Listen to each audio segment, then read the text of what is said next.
Faith in God leads to faith in Messiah. What did Yeshua say? Believe in God, believe also in me. It is in this relationship with God that we then are subsequently empowered by our faith in God and the Spirit of God to become faithful to God in our service to God. Understand how simple that is? Faith leads to faithfulness. Faith leads to faithfulness. That's the biblical picture. That's the biblical pattern that I believe that we should be recognizing. So, faith leads to faithfulness. Let's continue. Let's turn now in this study in a different direction that's different from my normal Shema studies and look at this faith and faithfulness working together.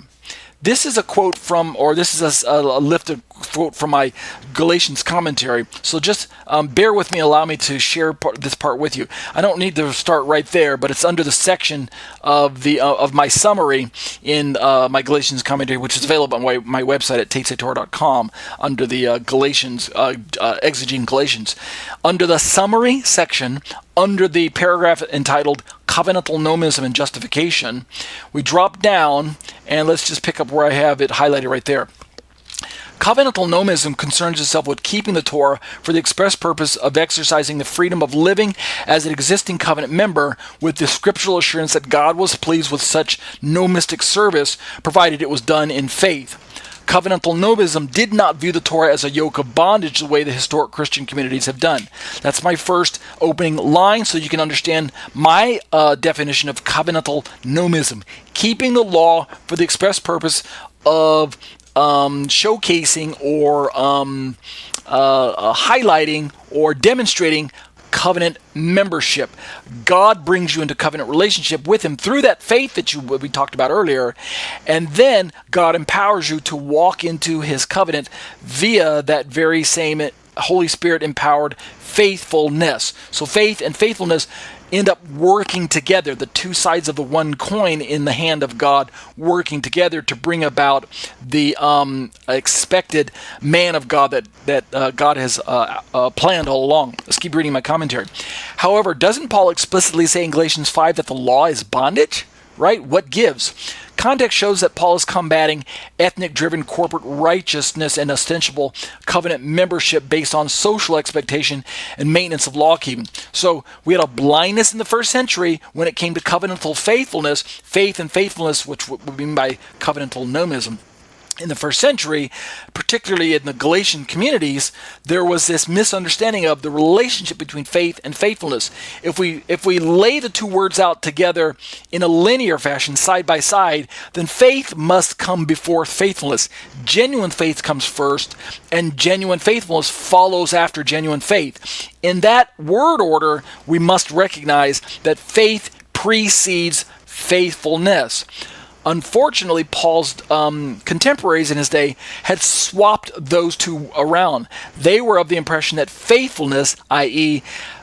Group identification and maintenance of Torah, led to covenant membership, i.e. faith. And so they were misunderstanding. They had the cart before the horse, if you want to call it that way. We call it legalism today, or merit theology, or works righteousness. But in their day, it was known as works of the law. It was a program that envisioned conversion for Gentiles who weren't born Jewish, and it certainly envisioned maintaining your covenant membership brought on by your Jewish identity, and the keeping of the Torah helped you to maintain this covenant membership. That was their blindness. Let's keep reading. Because of the groundbreaking work done by Sanders, E.P. Sanders, scholars have come to learn that the social relationship to the law, as described by Paul and his contemporaries, is best subsumed under the label covenantal nomism. And that's why I'm talking about it tonight.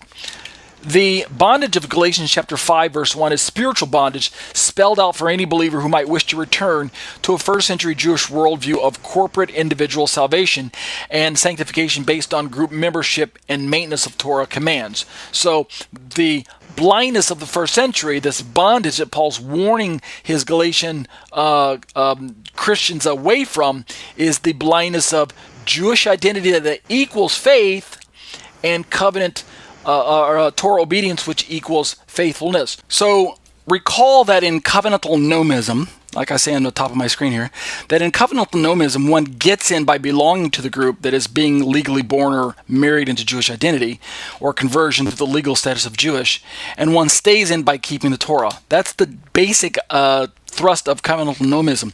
We're having this discussion on faith and faithfulness in the middle of our Shema study. We're ordinarily discussing, Trinity topics and things like that. This is a bit of an excursus type material, a digression if you want to call it, supplementary material, just to make the study just a bit different this time. But in the big picture, it is still related to our genuine faith in God and our genuine faith in Messiah and obedience to Yeshua's commandments, obedience to God's commandments. That's the bigger picture to keep in mind in this particular discussion. I say in my commentary to Galatians, remind yourself that neither of these two gets in, stays in facts are true in God's courtroom.